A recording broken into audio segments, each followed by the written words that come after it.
Começa agora pela TV Novo Tempo mais um programa Evidências, sempre em busca de fatos que comprovem a veracidade histórica da Bíblia Sagrada. No programa de hoje vamos tocar num assunto delicado, desta vez não entre crentes e descrentes, mas entre cristãos e cristãos. A questão é direta e objetiva. Devemos guardar um feriado religioso semanal? E em caso positivo, qual seria esse feriado? O sábado ou o domingo? Antes de entrar diretamente no assunto, eu gostaria de pedir licença para corrigir algumas informações distorcidas acerca de como os adventistas entendem a questão da guarda do sábado. E aqui eu procurarei colocar a posição oficial dessa igreja. Em primeiro lugar, deixe-me dizer que não foi Ellen White quem trouxe o sábado para dentro da igreja adventista, como muitos supõem. Os primeiros a tocarem nesse assunto foram Raquel Preston e Frederick Wheeler, ele um ministro metodista e ela uma leiga da Igreja Batista do Sétimo Dia. Depois veio Thomas Preble e Joseph Bates, um ex-marinheiro que se tornara pregador voluntário do Evangelho. Veja, nenhum deles chegou à conclusão de guardar o sábado porque Ellen White ou qualquer outra pessoa disse que deveriam fazê-lo. Tal decisão foi o resultado de estudos da Bíblia temperados com ferventes preces e muita vontade de aprender. Poucos talvez saibam disso, mas tanto Ellen White quanto seu esposo foram por anos relutantes em aceitar a guarda do sábado. Eles só o fizeram em 1846, depois que o estudo de um folheto publicado por Joseph Bates finalmente os convenceu de que o assunto era de vital importância para o cristianismo. Essa informação é importante para que vejam que a decisão de guardar o sábado entre os adventistas veio de um estudo da Bíblia e um estudo trazido por pessoas de outras igrejas evangélicas e não pelos escritos de Ellen White. Noutras palavras, mesmo que Ellen White não existisse, ainda assim teríamos hoje uma igreja adventista do sétimo dia. Outra desinformação é aquela que diz que, de acordo com os adventistas, somente os que guardam o sábado serão salvos. Isto também não é verdade. Nem o sábado, nem a lei de Deus têm poder de salvar uma pessoa. O que salva é a graça de Cristo recebida mediante a fé, e ponto final. O sábado é apenas uma resposta de fé que damos a esta graça. E até que se cumpram os eventos finais do Apocalipse, ninguém pode dizer que esses aqui vão ser salvos, aqueles ali vão se perder. Isto simplesmente não procede. Nesse tempo presente, não temos nenhuma condição de afirmar: olha, esse aqui vai para o céu porque está guardando o sábado, e aquele vai para o inferno porque guarda o domingo. Nada na Bíblia endossa um comentário assim. Agora, é claro que para nós o sábado é muito importante, e nós estamos convencidos pela Bíblia de que devemos guardá-lo. Mas, se você chegar a uma conclusão contrária à nossa, isso é entre você e Deus. Saiba que eu simplesmente não posso exercer um juízo de valores sobre a sua sinceridade apenas porque você discorda dos adventistas. Se eu fizesse isso, eu estaria pecando contra Deus. O julgamento pertence ao Senhor e não a nós mesmos. A Bíblia diz isso. Cristãos jamais deveriam defender doutrinas como se estivessem indo para uma luta de vale tudo. Apologética cristã não é ataque, xingamento ou desrespeito pelo outro que pensa diferente de nós. A apologética é a defesa firme, porém educada, daquilo que cremos ser a verdade. Disto posto, vamos então à questão do sábado, que, aliás, responde a um documento que me foi enviado por amigos não adventistas que assistem à TV Novo Tempo. Esses amigos pediram insistentemente o meu parecer sobre a questão. O título do documento era Sábado ou Domingo? A questão dos adventistas. Esse texto está reproduzido em muitas páginas da internet. É fácil encontrar, basta digitar o título no Google. O artigo começa mostrando uma passagem que está em Marcos, capítulo 2, verso 27, que diz o seguinte: O sábado foi criado por causa do homem, e não o homem por causa do sábado. Marcos, capítulo 2, verso 27. Ora, isto está corretíssimo, e é assim também que os adventistas entendem. Mas, veja, esse texto não diz para não guardar o sábado, apenas ressalta a sua real posição. Veja, se eu digo, o carro foi feito por causa do homem e não o homem por causa do carro, eu não estou dizendo com isto que todos agora deverão andar a pé. A implicação é clara. Devemos usar o carro para o nosso bem, com moderação e responsabilidade, e não fazer do carro um Deus em nossa vida. Eu sei que muitos conhecem os adventistas como o povo que não trabalha no sábado, mas isto não é uma verdade completa. Não trabalhar no sábado não significa não fazer nada no sábado.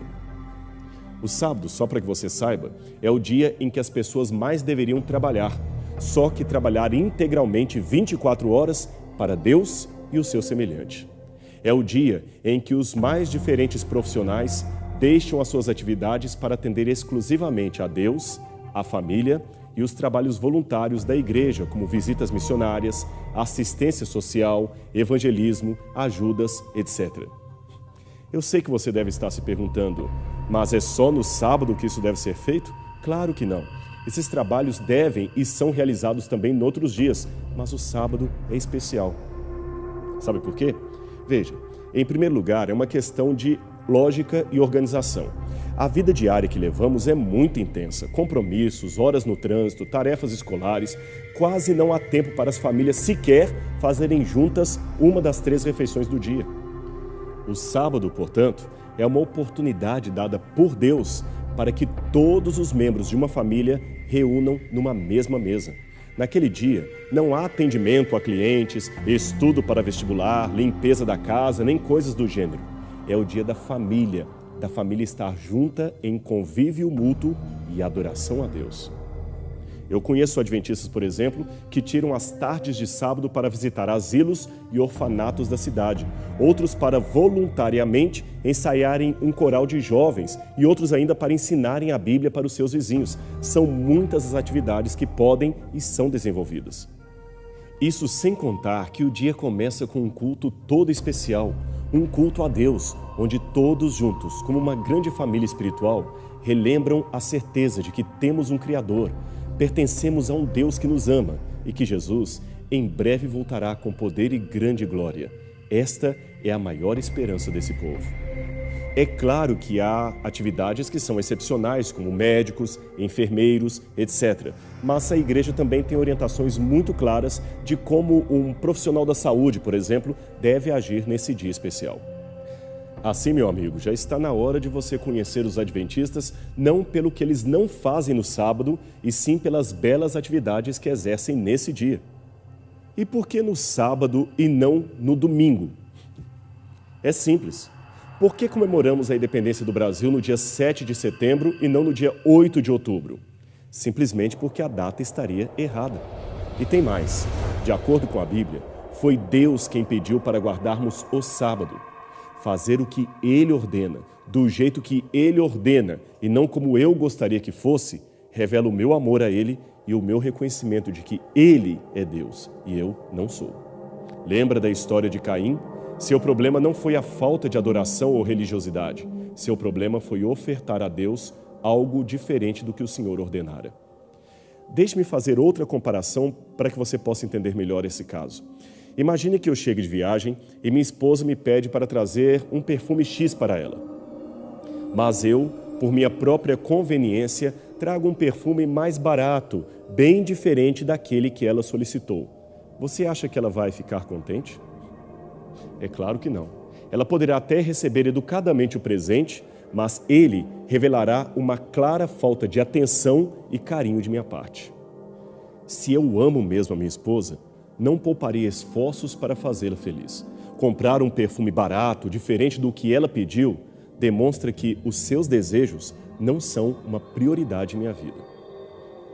Pois é exatamente assim que muitos agem com Deus. Ele pediu para guardar o sábado, mas por conveniência eu trago a segunda, terça, quarta, o domingo, enfim, um dia qualquer, ou dia nenhum. Pois muitos hoje se encontram ocupados demais com coisas importantes que já nem têm tempo para aquilo que é essencial. Mesmo muitos que advogam a guarda do domingo, na verdade, não guardam o domingo. E você sabe disso. Para ganhar tempo, eu não vou analisar aqui os versos do Antigo Testamento onde Deus manda guardar o sábado, porque são muito claros. Eu só vou pedir licença para me deter em 2 ou 3 pontos bem rápidos. E o primeiro deles é que a primeira menção do sábado não está ligada ao Sinai, mas sim ao Éden e refere-se à criação. Gênesis capítulo 2, versos 1 a 3, diz que Deus abençoou esse dia e o separou, isto é, santificou, como memorial da criação.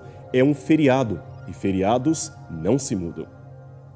Note, não havia ainda nenhum judeu na terra naquele tempo, nem Abraão tinha nascido quando o sábado foi separado por Deus. Logo, não se trata de um mandamento dado exclusivamente aos judeus. Aliás, num dos versos que lemos, Jesus declarou que o sábado foi feito por causa do homem, isto é, da humanidade. Veja, Jesus não disse o sábado foi feito por causa do judeu. Isto indica que é um dia de guarda universal e não apenas de um povo. O caráter global do sábado também está muito claro em Isaías, capítulo 56, versos 3 a 7. Leia com calma esses versos e ali você verá Deus falando que o eunuco e o estrangeiro que buscassem ao Senhor e guardassem o sábado seriam contados como parte do povo de Deus, pois a casa do Senhor seria uma casa de oração para todos os povos. Um outro detalhe que gostaria de acentuar é que o quarto mandamento do Sinai inicia com a ordem de guardar o sábado, mas com a palavra lembra-te. Isto claramente evidencia que esse dia era para ser guardado, mas já era observado antes daquele momento. Afinal de contas, não tem como você ordenar a alguém que se lembre de algo que ela nunca fez. Deste modo, se Deus falou, lembra-te do sábado para o santificar, é porque o povo já tinha essa prática. E de fato, o sábado era guardado antes do Sinai. Basta ver Êxodo, capítulo 16, verso 23, para confirmar isto. Agora, parece que a dificuldade de nossos irmãos não adventistas está mais em relação ao cristianismo e ao Novo Testamento, ou seja, o sábado ainda estaria em vigor na dispensação cristã? Para responder a isto, o primeiro texto que apresentam contra a validade do sábado é Colossenses, capítulo 2, verso 16. Ele diz o seguinte: Portanto, ninguém vos julgue por questões de comida e de bebida, ou a respeito de festas anuais ou de sábados, que são apenas sombras de coisas que haviam de vir, mas a realidade é o corpo de Cristo. Colossenses, capítulo 2, verso 16. Nós, adventistas, entendemos que esses sábados mencionados por Paulo como sombra daquilo que estaria por vir, não se referem ao sábado semanal ordenado nos 10 mandamentos, mas aos sábados cerimoniais ordenados na lei de Moisés, o que é diferente. A lei de Moisés, para que você saiba, era uma prefiguração cerimonial do Messias que estava por vir. E quando o Messias veio, alguns mandamentos perderam a sua função ou foram trocados por outras cerimônias. Por exemplo, a circuncisão hoje é substituída pelo batismo e o sacrifício de cordeiros pela Santa Ceia e assim por diante. Mas, se eu ficar apenas aqui, vão dizer que eu estou dando uma explicação adventista demais para a passagem de Colossenses. Então eu vou deixar que autores não adventistas a expliquem para você. Albert Barnes, clássico teólogo e comentarista presbiteriano, escreveu o seguinte sobre esse texto: Não existe nenhuma evidência de que nesta passagem de Colossenses 2,16, Paulo estivesse ensinando que não temos a obrigação de observar um tempo sagrado.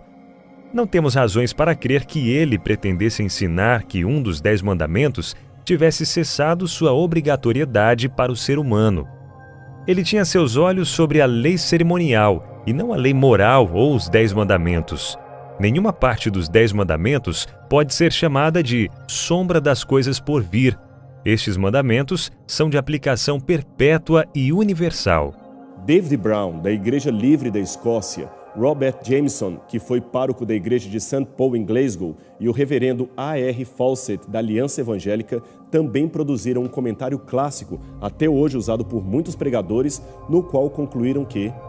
Em Colossenses capítulo 2, verso 16, sábados e não os sábados referem-se ao dia da expiação e à festa dos tabernáculos que tiveram seu fim juntamente com os serviços judaicos aos quais eles pertenciam. Já o sábado semanal, este repousa sobre a base permanente, tendo sido instituído no paraíso em comemoração ao término da criação em 6 dias. Mais um. Adam Clarke, renomado teólogo da Igreja Metodista, também concluiu o seguinte sobre essa passagem bíblica: Não há nenhuma indicação aqui de que o sábado foi posto de lado ou que sua função moral estaria suspensa pela introdução do cristianismo. Eu já demonstrei em outros lugares que a lembrança do dia de sábado, para guardá-lo como santo, é um mandamento de obrigação perpétua e nunca poderá ser superado por qualquer término final de tempo.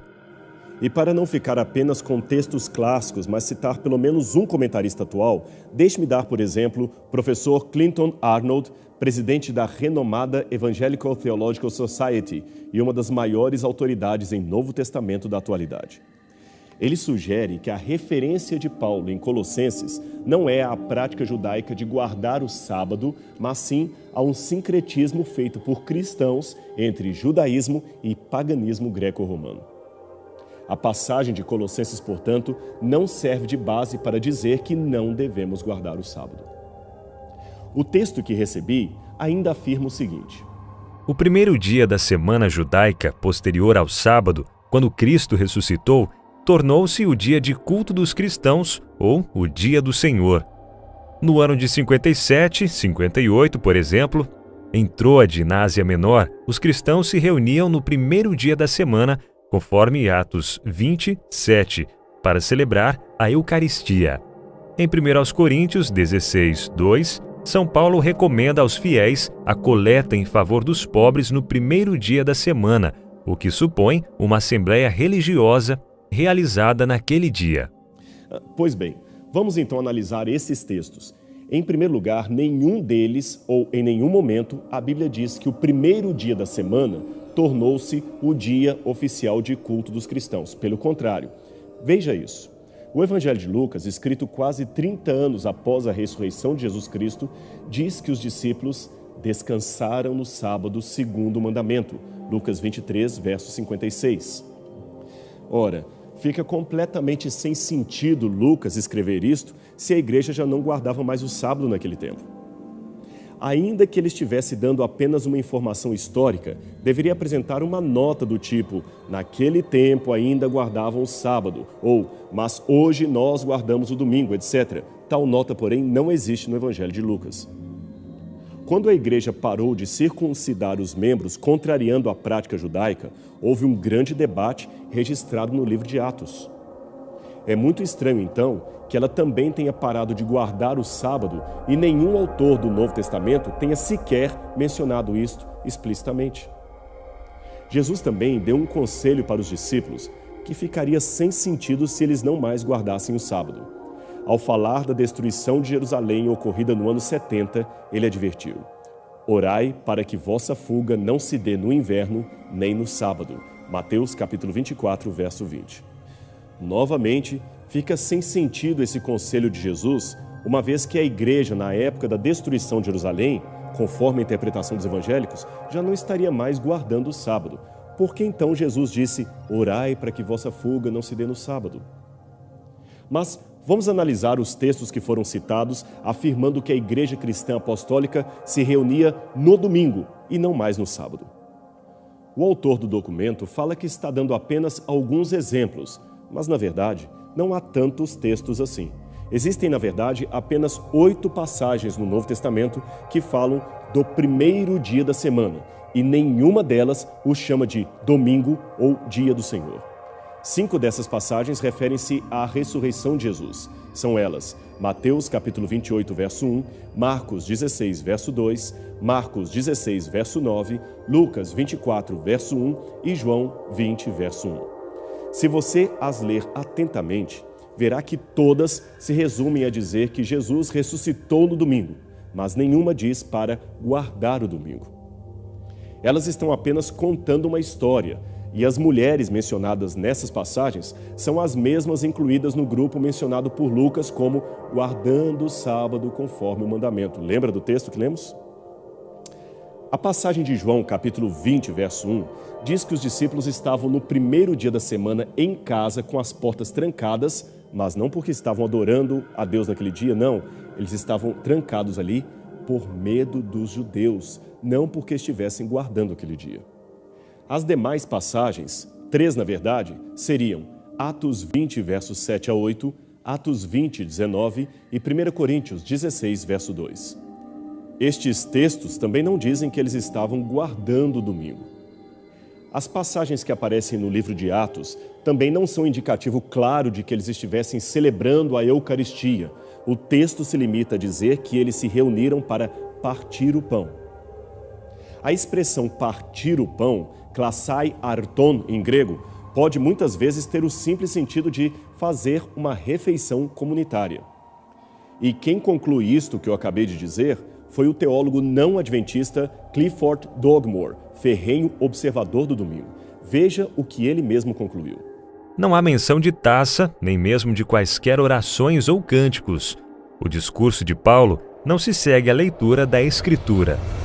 Além de Clifford, vários outros comentaristas bíblicos não adventistas e guardadores do domingo também dizem a mesma coisa. São autores como Augustus Neander, Charles Ellicott, que afirmam que ali não há uma referência em Atos de celebração de Eucaristia. Até o livro Do Sábado para o Dia do Senhor, editado por D.A. Carson, em defesa da guarda do domingo, também admite que é inconcluso afirmar que aquela reunião era uma reunião litúrgica para celebrar a ceia do Senhor no domingo. O livro diz que não podemos pegar esta passagem para afirmar isto. Agora veja o contrário. Em várias passagens de Atos, temos Paulo se reunindo com os irmãos no sábado. Você pode ver isso em Atos capítulo 13, versos 14, verso 42, verso 44, Atos 16, 13, etc. Aliás, esta última passagem de Atos 16, verso 13, é tremendamente relevante, sabe por quê? É que comumente se diz que Paulo se reunia aos sábados apenas para ganhar os judeus, mas este texto o mostra sozinho, com um ou dois discípulos e no sábado buscando um lugar de refúgio fora da cidade de Filipos, um lugar junto a um rio onde poderiam fazer um culto, certamente um culto sabático. Mas o nosso tempo está acabando e eu ainda teria outras coisas para falar para você a esse respeito. Então vamos fazer o seguinte, semana que vem no programa Evidências eu vou continuar com este assunto. Afinal de contas, devemos guardar o sábado? Não perca o nosso próximo encontro aqui na TV Novo Tempo, do canal da Esperança. Até lá!